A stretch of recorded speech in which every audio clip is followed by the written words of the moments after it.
Overall, the economy is in good health.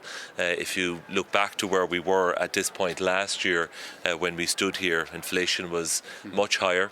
There was a lot of uncertainty as to whether or not it was going to be possible to get inflation down without doing considerable damage to the economy and to the labour market. And thankfully, by working together and by careful management, we have avoided that outcome.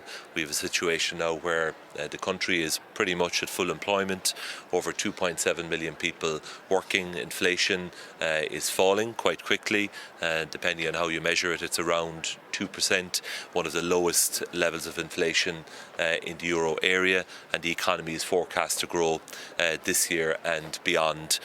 We are likely to be at a turning point in the interest rate cycle.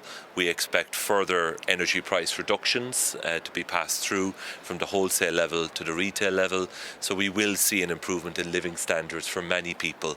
The vast majority of households in Ireland will see gains in real terms across 2024, so that's very positive.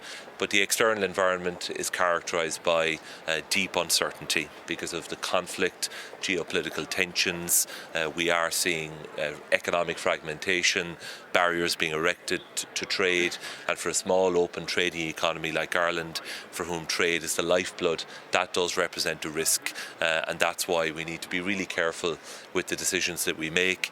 That's why setting up two long-term funds is a top priority for us and for the government, because it helps to make the future and the public finances safer. And of course there will be measures in the budget to support households with the cost of living. We have already committed to there being a social welfare package. There will be further measures when it comes to income tax, building on the work that we did last year. We are in a different position when it comes to inflation, and I do think overall the emphasis should be on permanent measures and permanent changes to our expenditure and taxation framework rather than a large series of one-off measures. But that's not to say that we've made any specific decisions about individual measures or specific cost of living supports. But there will of course be significant support for households and for businesses in the budget.